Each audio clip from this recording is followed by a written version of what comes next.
Bonjour à tous. Nous sommes actuellement en France en pleine période d'élection, ce qui potentiellement implique les 48,7 millions de personnes inscrites sur les listes électorales. Et sur ces presque 49 millions, 10 ont moins de 25 ans, soit environ 20% du corps électoral. Alors attention, être inscrit sur une liste électorale ne se traduit pas par un vote systématique. Loin de là.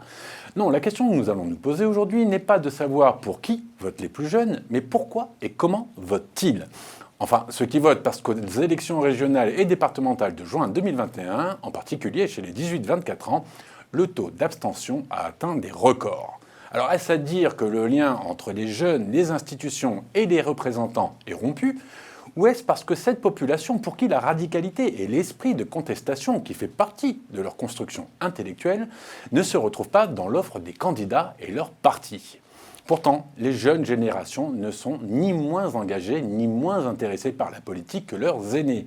La différence, c'est que cet engagement se manifeste moins par les urnes, mais de plus en plus par d'autres manières. Pétitions en ligne, manifestations, boycotts, diffusion de contenu en ligne, etc., etc.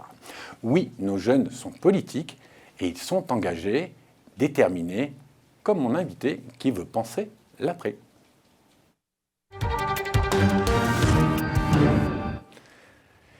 Et mon invité, c'est vous. Bonjour Stécie Algrin. Vous êtes la fondatrice du média Pensez l'après, comme je venais de le dire, qui est un média associatif dont les objectifs, je cite, sont de permettre à tous de décrypter et de se réapproprier les enjeux contemporains, en saisir la complexité et la dimension intersectionnelle, mais aussi démythifier la parole des experts. Vaste programme. Tout d'abord, merci d'avoir accepté notre invitation. Merci. Alors, pourquoi et comment une jeune femme comme vous avez-vous eu envie de créer ce média ? Vous dites quoi ? Un média, un mouvement, une association ? Oui, une association. Une association. Il y avait un vide à combler, il y avait quelque chose à faire, il y avait une nécessité ? Oui, bien sûr, il y a toujours des nécessités à changer la façon dont on aborde surtout l'information. Et cette initiative, elle est née pendant une période qui était assez compliquée, je pense, pas uniquement pour moi, parce que c'était pendant le premier confinement, pendant la pandémie, Covid-19. Février-mars 2020 ? Oui, mars 2020. Donc ça fait à peu près 2 ans qu'on existe et le constat, il était double. C'est-à-dire que le premier constat, c'est que face à cette situation, j'avais envie de m'informer, de comprendre un peu ce qui était en train de me tomber sur la tête, comme tout le monde. Donc, première réaction, j'allume ma télé, je regarde les médias en ligne. Et là, je m'aperçois que les médias faisaient hyper mal leur taf. C'est-à-dire qu'on invitait des experts qui étaient super, je les admirais, il n'y a pas de souci. En revanche, ils utilisaient un langage qui était tellement compliqué qu'il y avait peut-être 10% de la population qui comprenait ce dont ils parlaient. Et deuxième constat, c'était qu'on était dans une pandémie, qu'a priori, toute la société, tous les individus sont affectés par ce qui se passe. En revanche, on parlait uniquement de l'aspect économique et sanitaire de la pandémie. Ce que je comprends, il y a centaines, des millions de personnes qui vont perdre leur taf, qui vont perdre la vie parfois. En revanche, la situation est toujours la même, on a toujours des inégalités, on a toujours des questions de relations internationales, des questions de développement durable, d'écologie, et ça, on n'en parlait pas. Donc j'ai eu ce réflexe d'utiliser un outil que j'avais à ma disposition, parce que je suivais mes cours en ligne depuis ma chambre, c'était Zoom. Donc je me suis dit, tu vas inviter des experts qui, toi, te semblent peut-être plus pertinents, leur poser tes questions depuis ta chambre d'étudiante, et des questions forcément plus terre à terre, puisque j'étais juste une étudiante, je n'avais pas d'enjeu putaclic, c'est-à-dire de faire de l'audience, et finalement ça a fonctionné. Donc il y a de plus en plus de personnes qui ont regardé. Je me suis retrouvée la première semaine face à un Jean Jouzel, qui a un prix Nobel, Absolument. Jean-Marc Jancovici, qui est un expert en nucléaire, à poser des questions sans formation en journalisme, avec des centaines de personnes qui écoutaient mes petites questions et les réponses de ces experts.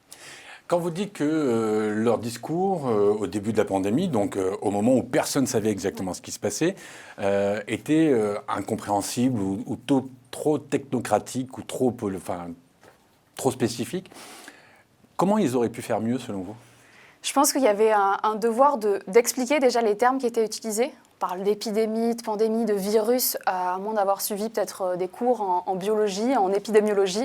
Enfin, personne ne savait ce qu'il était en train de se passer. Pareil, sur l'impact économique, on lançait des grands mots, austérité, plan de relance, etc. Ok, on en a déjà entendu parler, il y a eu d'autres crises économiques qui se sont passées à travers l'histoire. En revanche, ce n'est pas forcément accessible à tout le monde. Enfin, je le sais, je viens d'une catégorie tranche populaire, classe ouvrière. Moi, quand je parlais de ça avec mes parents, avec ma famille et mes amis dans le Sud, personne ne comprenait quoi que ce soit. Donc c'est là aussi que se passe l'enjeu. Personne ne comprenait rien nulle part dans le monde entier. Tout le monde était sidéré par la situation et avait peur de peur de ce qui s'est passé après, s'est avéré être notre réalité. Oui, je suis d'accord. Ne pas comprendre la situation, c'est une chose. Je pense que même les personnes qui nous gouvernent ne comprenaient pas la situation. Ne pas comprendre les explications qui sont données derrière la situation, là, c'est ça, en fait, qu'on a un problème. Donc du coup, avec ce média, vous vous êtes retrouvé embringué dans... Vous êtes quoi maintenant, presque le porte-parole du... Pas le porte-parole, mais l'adoucisseur verbal, intellectuel, littéraire, littéral de ce qui peut être dit dans des émissions et autres. Et donc en fait, on passe... Ouais. Vous êtes un filtre pour une certaine catégorie d'une Ouais, génération. c'est ce qu'on voit beaucoup aujourd'hui avec la notion de vulgarisateur. C'est-à-dire que y a des personnes qui transmettent un savoir qui n'est pas forcément accessible à tout le monde, à nouveau, avec des termes compliqués. Donc c'est être en effet un filtre entre ces experts et les citoyens pour rendre le discours plus audible, plus accessible, et c'est ce que j'ai essayé de faire, en tout cas à mon niveau. Donc en fait, votre association, votre média, Pensez l'après, n'est pas contre, mais avec les gouvernements. Vous vous associez au discours politique pour essayer de le clarifier à une catégorie de la population. C'est bien ça que je dois comprendre ? Carrément, carrément. Et tout ce qu'on fait aujourd'hui, même sur les réseaux sociaux, même en tant que militant, c'est jamais vraiment contre quelque chose, c'est plus aussi pour faire comprendre qu'il faut qu'on soit tous ensemble si on veut que les choses changent. Et s'il y a des acteurs qui n'ont pas le temps, qui n'ont pas les compétences, qui n'ont la capacité de faire quelque chose, il y a d'autres acteurs qui viennent et qui reprennent le relais. Et c'est aussi ça la force aujourd'hui des réseaux sociaux, c'est qu'on peut se saisir très vite des enjeux, des informations, pour les transformer, pour les rendre plus accessibles. Et c'est aussi là que ma génération intervient en quelque sorte. Et là, ça tombe bien, il ne vous aura pas échappé qu'actuellement on est un petit peu dans une période électorale. La génération, je le disais en préambule, 18-25 ans, son premier parti, c'est l'abstention. Ouais. Comment peut-on faire changer les choses ? Comment peut-on faire pour que les jeunes de 18-24 ans aient envie, non pas d'aller voter parce que c'est la première fois et c'est par curiosité, mais aient une conscience politique en se disant « je vais voter parce que je veux que ça change ». Alors je dirais déjà, avant de se poser la question de comment est-ce qu'on fait changer les choses, on peut se poser la question de pourquoi est-ce qu'on en est arrivé là. Et le constat, il est assez clair, il est assez simple, c'est que finalement... Aujourd'hui, on ne va pas voter parce qu'on n'en a rien à faire, on ne va pas voter parce que c'est un choix, en fait. Tout simplement parce qu'il y a une citation d'Einstein qui est souvent répétée, c'est « En reproduisant les mêmes erreurs, il ne faut pas s'attendre à un résultat qui est différent ». Donc je pense que ma génération, on a bien compris ça, c'est-à-dire qu'en allant mettre son petit bulletin, en allant voter toujours à peu près pour les mêmes, il ne faut pas s'attendre à ce qu'il y ait des révolutions qui se passent après ça. Et aujourd'hui, ce n'est pas uniquement ma génération qui fait ce constat, c'est aussi les générations précédentes, les générations suivantes. Et donc... Je pense que les politiques aussi, il faut aussi qu'ils se demandent dans ces périodes-là, pourquoi est-ce qu'on en est arrivé à cette situation. Je me permets de vous couper, vous dites on va toujours voter pour les mêmes, mais ce sont toujours les mêmes, donc oui, c'est pour ça que vous arrêtez de voter alors. C'est un peu un jeu de chaise musicale en fait, on se dit presque, on lance un dé et ça tombe sur n'importe quel candidat, on aura le même résultat à la fin, parce qu'il n'y a pas de changement dans les politiques. Parfois on met un candidat de gauche au pouvoir, 3 mois après, il va changer totalement son programme. Donc c'est aussi là qu'il y a des choses à changer, je dirais.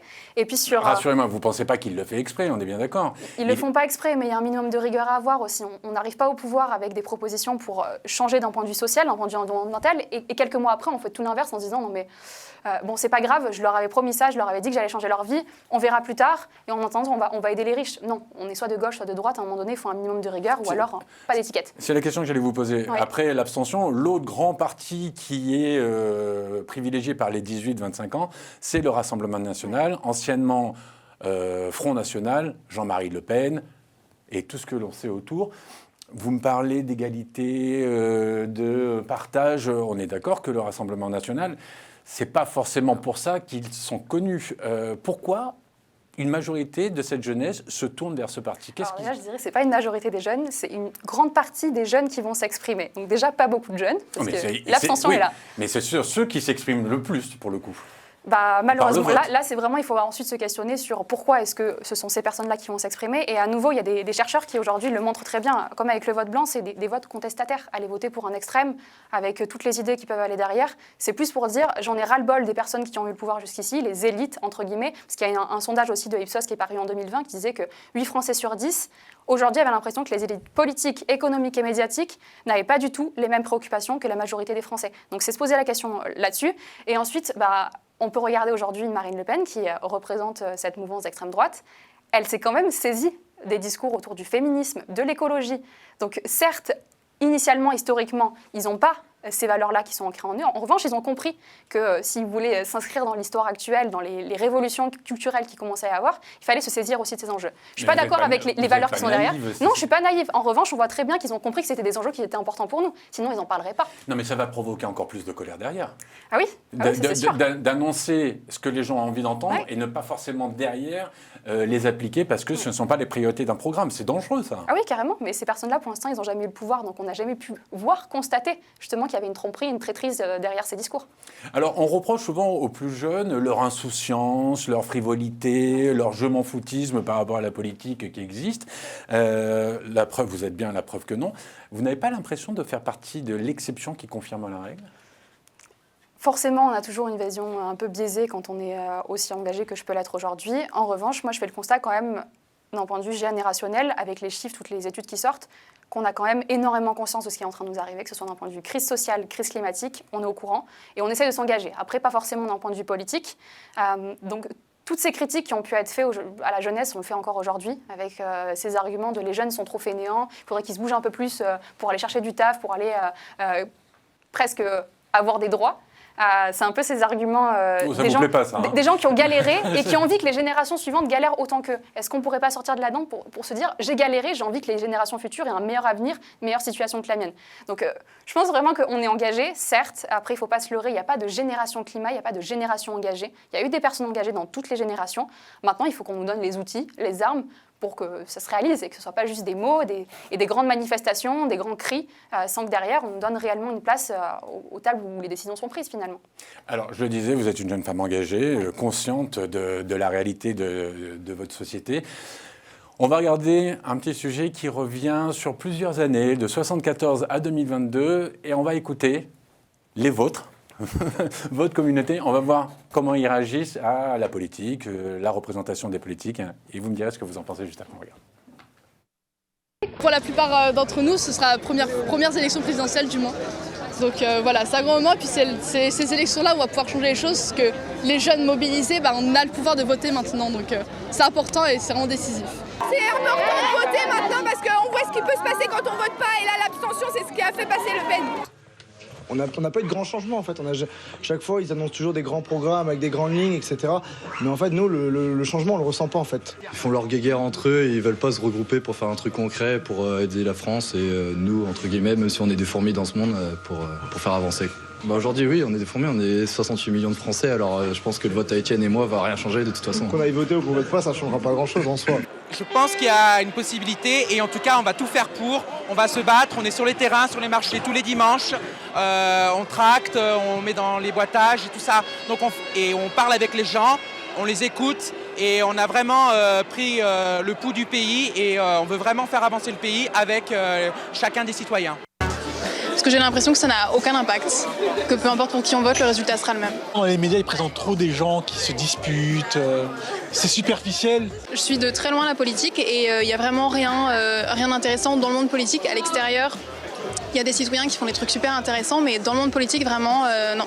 Rien du tout. Je pense que le contexte actuel politique nous fait comprendre que de toute façon, quand il y a des manifestations, il n'y a rien qui bouge derrière.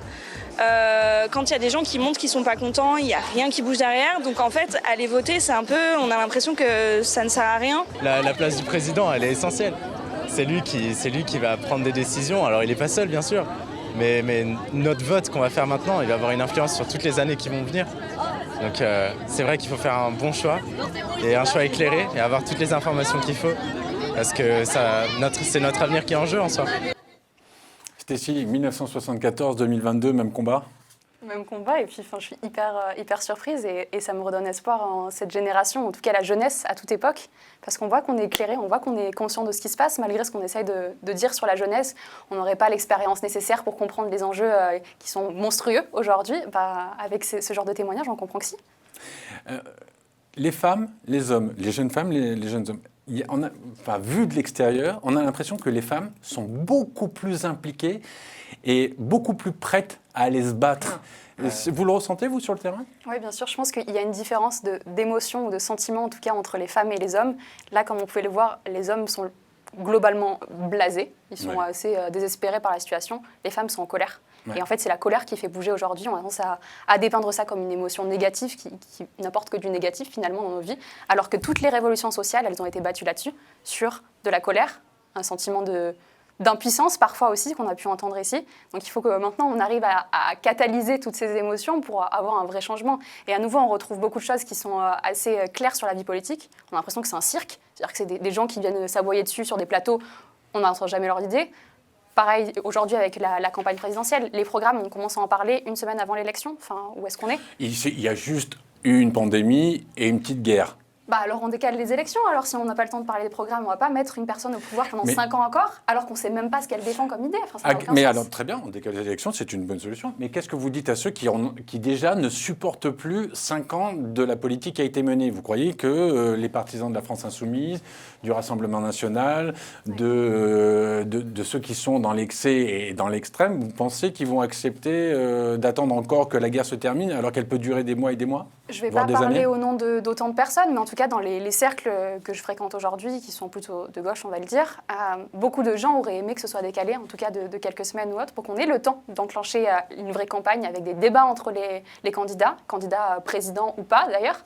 Mais là, dans l'état actuel des choses, on ne peut pas se permettre de mettre une personne à nouveau pour 5 ans, qui va peut-être être la même, alors qu'on ne sait même pas le programme et les idées qui sont derrière. Les idées, c'est quand même important. On a beau se dire, une fois au pouvoir, ils ne mettent pas du tout en place leur programme. On a quand même une vague idée de ce qu'ils vont ensuite défendre. Avec mon association, on a fait un décryptage, justement, un bilan du quinquennat d'Emmanuel Macron.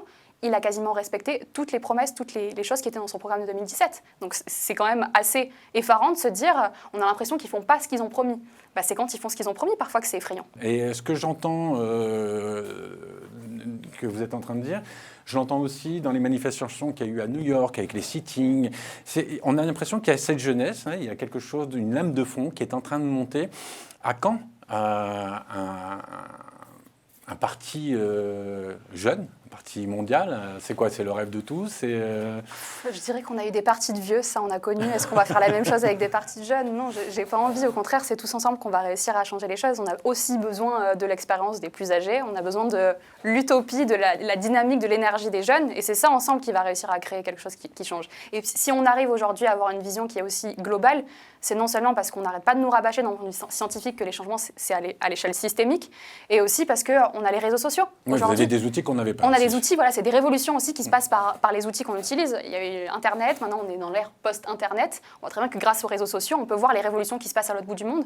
Révolution à Hong Kong avec les parapluies, on a vu ce qui s'est passé, on arrive à s'inspirer aussi de ce qui se fait à l'autre bout du monde. Et c'est ça qui est important aujourd'hui, c'est d'arriver à créer des liens, pas seulement dans un pays, parce qu'un pays aujourd'hui, face au monde, il est rien. On le voit très bien, même la France dans l'Europe, ça ne sert à rien. Enfin, on n'a pas tant de pouvoir que ça. L'Europe face au reste du monde, c'est encore limité. Donc c'est tous ensemble, à l'échelle mondiale, qu'on va pouvoir changer les choses. Et la mondialisation nous l'a montré d'ailleurs. Alors les réseaux sociaux, ça permet de voir les révolutions à Hong Kong ou encore d'autres révolutions, le printemps arabe. Ouais. Mais c'est aussi McFly et Carlito chez Macron. Une bonne chose ? Non, ce n'est pas une bonne chose parce que le gouvernement utilise les réseaux sociaux pour informer, c'est une chose et c'est super, on en a besoin pour informer sur nos droits, sur la politique, le fonctionnement des institutions, mais qu'on utilise les réseaux sociaux pour rendre un futur candidat, président, plus aimable, plus approchable à une certaine partie de la population, là ça me dérange, parce que c'est pas des idées ou des actions réalisées par le gouvernement qu'on pousse, là c'est la figure présidentielle qui espère briguer un autre mandat, finalement. Mais j'espère que vous savez faire la part des choses, quand même. Moi, peut-être, mais le reste des jeunes, quand ils voient un Emmanuel Macron face à McFly et Carlito en train de faire des pirouettes et des blagues, ils disent « Non, mais super, c'est le président des jeunes, je kiffe ce qu'il fait, allez, ça repart pour 5 ans de plus. » Et c'est pas ça qu'on doit avoir, là, c'est instrumentaliser les jeunes pour servir un objectif politique, en fait. Alors, tout à l'heure, on parlait justement de la jeunesse, de la mondialisation. Notre correspondant au Togo, Kevin Sonsi, est allé tendre son micro et a demandé à des jeunes gens dans la rue, alors c'est au Bénin, pas au Togo, pardon, a demandé à des jeunes gens dans la rue et des jeunes femmes, est-ce qu'il est important de voter et quelle importance a le vote ? On écoute. C'est très important de voter parce que le vote permet en quelque sorte à un pays d'évoluer. Et je crois que quand on parle de vote, quand on nous demande de voter aujourd'hui, c'est pour savoir notre opinion, notre avis sur quelque chose. Et c'est là que je dis que c'est important. Parce qu'on voudrait prendre, n'est-ce pas, notre avis pour agir.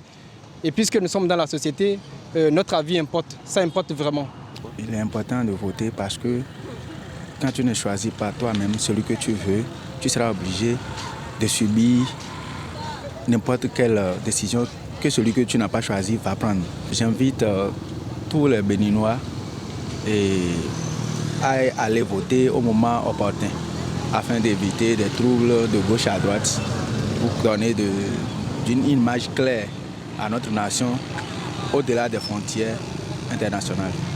Il est important de voter dans la mesure où, que vous soyez membre d'une organisation, d'une population, c'est de votre devoir d'aller choisir qui pourra vous conduire. Et si entre-temps, la gestion de l'organisation ou de ce peuple se fait d'une manière ou d'une autre qui ne vous plaisait pas et que vous n'ayez pas participé au préalable au choix de ce dirigeant, je pense que là, vous n'aviez pas à intervenir.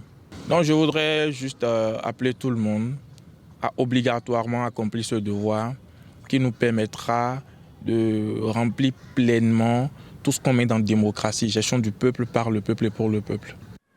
Cécile, le vote n'a pas la même signification. Hein. Là, il y a un petit côté patriote, dans le bon sens du terme, c'est-à-dire qu'on vote pour son pays, on vote pour sa nation. Là où dans nos pays, en Europe, aux États-Unis, on vote pour des combats, on vote pour des projections sur l'avenir. Là, on a entendu voter pour que la personne qui nous dirige nous permette de progresser, d'évoluer, de nous développer finalement. Nous, en France, c'est plutôt pour éviter que la personne au pouvoir nous fasse trop régresser sur les acquis sociaux qu'on a actuellement. Et c'est ça un peu la différence aujourd'hui qu'on voit entre la France où on a déjà eu tous ces mouvements sociaux qui se sont déroulés, on a déjà connu la démocratie dans des pays où la démocratie est peut-être plus récente, plus fragile. Là, c'est vraiment avoir quelqu'un qui puisse sécuriser tout ça, nous permettre d'avoir une vision et une visibilité à l'international, puisqu'on le sait aujourd'hui pour le continent africain, c'est hyper important parce qu'ils se font exploiter par les pays occidentaux. Ils sont aussi impactés par les décisions de ces pays-là, donc c'est important pour eux d'être très forts sur la sphère internationale. Vos combats peuvent rejoindre les leurs ? Mais carrément, parce que nous rappelle le rapport du GIEC, c'est que nous, en tant que pays riches, pays occidentaux, l'Europe, on a une part qui est tellement importante dans ce qui va arriver à ces personnes, changement climatique. Changement climatique, ça va impacter quoi ? Ça va créer des guerres, ça va créer des mouvements, ça va créer également peut-être des frictions sociales. Et c'est ces personnes-là qui vont en payer le prix. C'est pas nous, parce que nous, on a l'argent pour se protéger, pour essayer de se prémunir contre les risques qui arrivent. Eux, ils sont déjà en train de vivre les conséquences de notre inaction, finalement. Alors justement, c'est très bien que vous parliez du GIEC, parce qu'on va arriver au terme de l'émission, et j'ai une question piège à vous poser. Je sais que l'environnement, la justice environnementale, c'est un peu votre cheval de bataille. Ouais. Vous êtes très, très déterminé sur ça, et c'est une très bonne chose, enfin, à titre personnel. Mais supposons qu'aujourd'hui, Stécie Algrin est à la tête de la France, à la place d'Emmanuel Macron. Vous êtes confronté à une guerre en Ukraine qui nous implique et qui nous impacte tous, directement ou indirectement.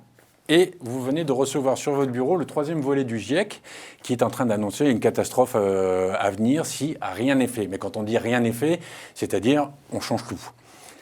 Qu'est-ce que vous faites ? Vous continuez à financer la guerre de Vladimir Poutine en achetant son gaz et son pétrole afin de ne pas avoir à utiliser des énergies fossiles polluantes qui iraient à l'encontre des recommandations du GIEC, ou vous suivez les recommandations du GIEC, vous n'achetez plus le gaz et le pétrole de M. Poutine. Et du coup, là, on se retrouve dans une situation avec 2-3 années à venir où il va falloir faire de gros sacrifices en termes de consommation d'énergie. Qu'est-ce que vous faites ? Alors, ce qui est intéressant, c'est qu'actuellement, je suis mobilisée sur une campagne contre une entreprise pétrolière française très connue qui a des actions et des activités en Russie. Et ils se sont arrêtés d'ailleurs. Ils ont annoncé limiter leurs exploitations futures fin 2022, mais le reste des activités en cours, ils ne les arrêteront pas. Ce qu'on essaie de leur dire, c'est que en fait, transition écologique et arrêt de la guerre en Ukraine et dans les possibles pays qui connaîtront des guerres comme celle-ci, ça va de pair. Parce qu'en fait, aujourd'hui, si on est aussi dépendant de la Russie, c'est parce qu'on n'a pas voulu enclencher notre transition énergétique, parce qu'on s'est rendu dépendant d'énergies fossiles, que sont le gaz, le pétrole, qu'on exporte, qu'on importe justement de Russie. Et le GIEC nous dit exactement ça. C'est-à-dire que si on veut remplir notre objectif des 1,5 degrés qui est à la base de l'accord de Paris, il faut absolument qu'on arrête dès maintenant tout investissement dans les énergies fossiles. Pétrole, gaz, qu'on importe de Russie. Et une dernière question, parce que c'est un plaisir de partager cette émission avec vous. Quel regard vous avez sur le monde et ses dirigeants ? C'est un regard mitigé, forcément pas hyper positif au premier abord, parce qu'on a énormément de gros sujets sur la table, de gros chantiers finalement, crise sociale, crise écologique, et peu importe les gouvernements, on n'est pas aujourd'hui sur une trajectoire qui nous permet de remplir l'objectif des 1,5 degrés. Si on met bout à bout toutes les promesses de tous les gouvernements à l'échelle internationale, on est sur une trajectoire à plus 3,2 degrés, ce qui est énorme.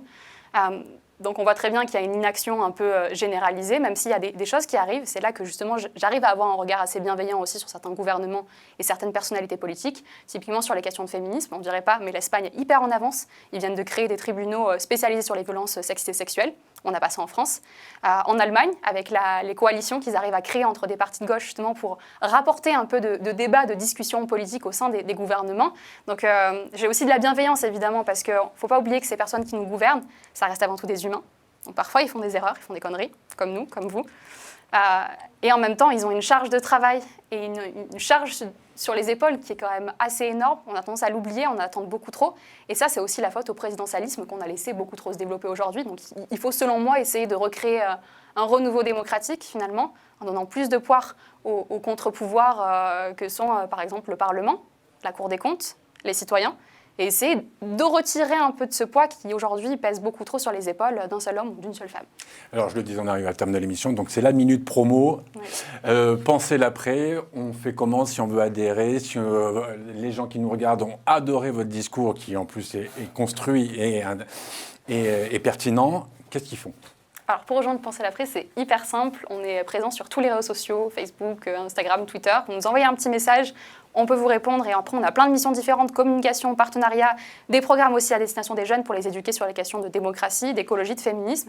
Et ensuite, à titre personnel, je suis beaucoup présente sur Instagram avec mon nom, Stécie Algrin, où je fais des décryptages, notamment des rapports du GIEC. Et il y en a un qui vient de sortir, donc n'hésitez pas à aller le voir. Stécie Algrin, merci beaucoup d'avoir accepté notre invitation. Un plaisir de vous avoir rencontré. TLS+, c'est terminé pour cette semaine. Donc, comme d'habitude, vous le savez, on se retrouve la semaine prochaine. Et d'ici là, continuez à vous informer en regardant Télé Sud. À très bientôt. Au revoir tout le monde.